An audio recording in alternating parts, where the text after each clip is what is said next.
Good afternoon. Today I'm joined by Department of Public Safety Commissioner Bob Jacobson, Colonel Schaefer of the Minnesota National Guard, and Colonel Bogojevic of the Minnesota State Patrol.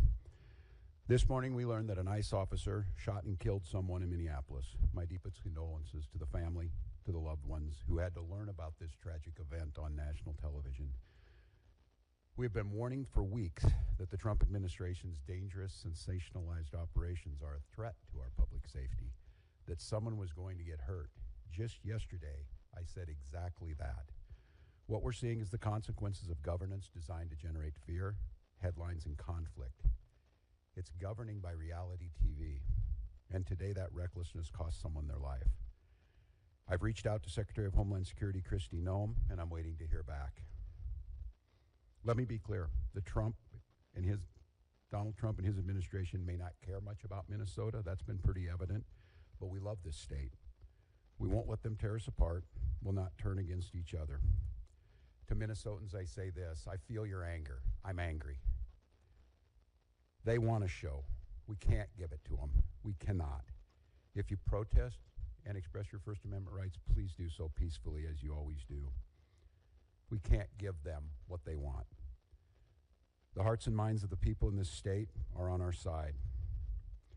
To Americans, I ask you this: please stand with Minneapolis. To Minnesotans, know that our administration is going to stop at nothing to seek accountability and justice. The State Bureau of Criminal Apprehension are working on the investigation. We have activated the State Emergency Operations Center. State Patrol and Minnesota National Guard leadership is connected with the Minneapolis Police Department, the St. Paul Police Department, Hennepin County Sheriff's Office, the DNR, and Minnesota's Homeland Security and Emergency Management. We have activated dozens of members of the State Patrol's mobile response team. And from here on, I have a very simple message. We do not need any further help from the federal government. To Donald Trump and Kristi Noem, you've done enough. There's nothing more important than Minnesotan safety. I've issued a warning order to prepare the Minnesota National Guard. We have soldiers in training and prepared to be deployed if necessary. I remind you, a warning order is a heads up for folks. And these National Guard troops are our National Guard troops. They're teachers in your community, they're business owners, they're construction professionals. They are Minnesotans. Minnesota will not allow our community to be used as a prop in a national political fight. We will not take the bait. We will continue to update you, Minnesota, as we get more information. Now I'd like to turn it over to Commissioner Bob Jacobson of the Minnesota Department of Public Safety.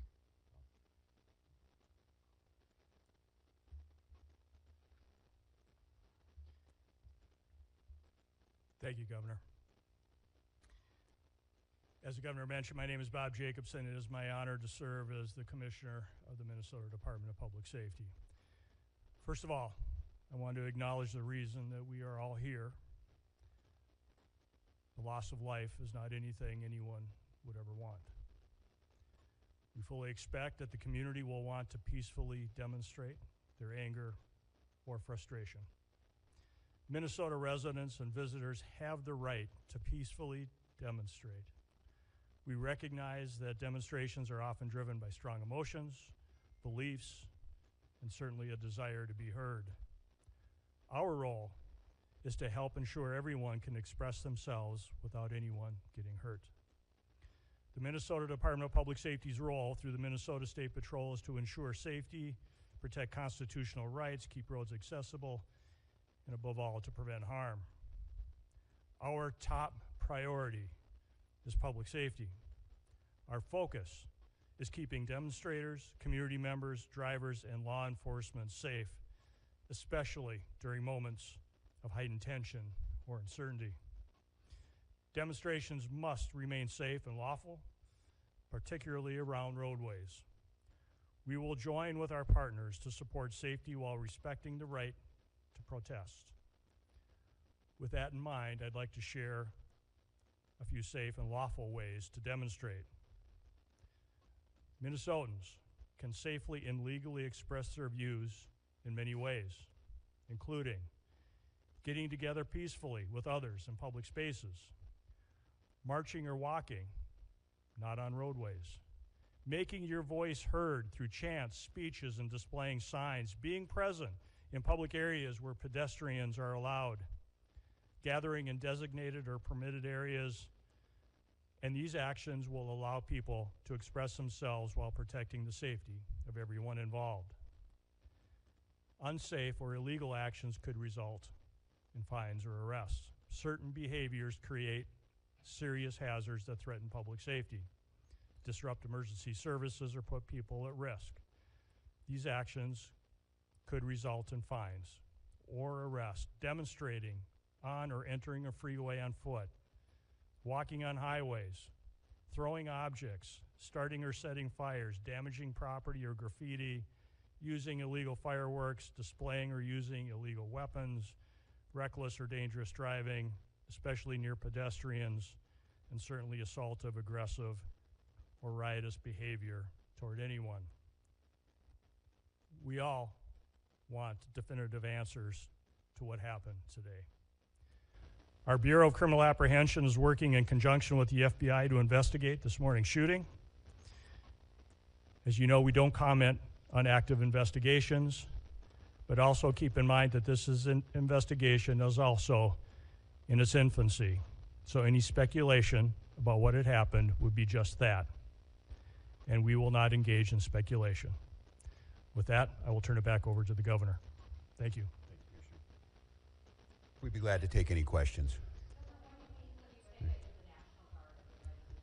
Yeah, and I can let General Schaefer talk about this. It so happens it's a training weekend. We've got about 7,500 troops in training at our sites, training sites across the state. What it is, and in the National Guard, you give a warning order, which is a heads up of something could be coming. That just allows people to think about what they would need, what it would mean to mobilize, what it would mean to put them in. And I could let the general talk a little bit about this. Obviously, since the summer of 2020, we had a lot of work done on teams being ready to make sure that civil unrest. And what that means, and I think Commissioner Jacobson was very clear, and I want Minnesotans to hear this from me.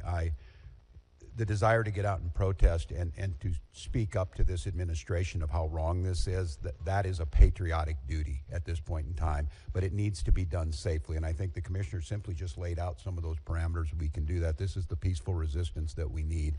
Simon, you want to say a few things about what that means to have them on the ready? Yes, sir. Thank you, Governor. So for the military, Minnesota National Guard is comprised of 13,000 soldiers and airmen. We live all across and work throughout Minnesota. A warning order is just an initial step to increase your preparations. The Minnesota Guard is always prepared to respond and support state agencies and the citizens of Minnesota.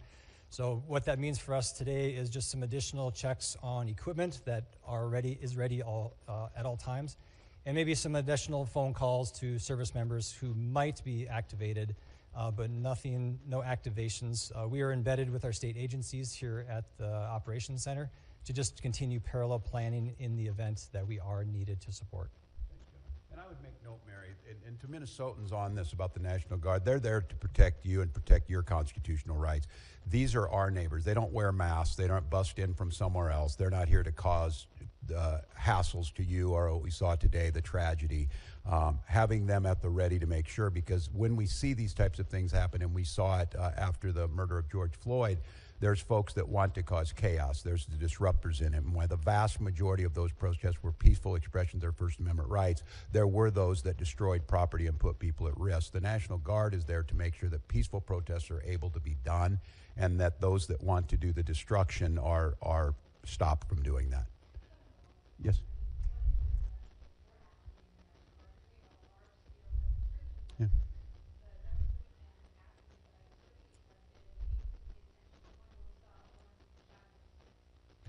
Yeah, and I think apparently by a federal agent, not by Minnesotans who were there to express their First Amendment rights. I think we've seen this to have folks ready. The gatherings that were down there today, I think this shocked everyone. People showed up as they should. There's people putting flowers down on a memorial. There's people expressing their anger. It's just as these situations develop, we decide when we need to move these people out. And I think the local reporters know well on this. Both unfortunately and for us, the upside of this is that we're very good and we've had practice at this. And I just want to, again, implore Minnesotans, I am not telling you not to express your anger or your frustrations or the outrage that we have. Look, this was totally predictable, as I said it yesterday, and it was totally avoidable. And I just want to remind you, too, that local law enforcement, we get no coordination. They don't tell us they're coming. They don't say why they're sending the largest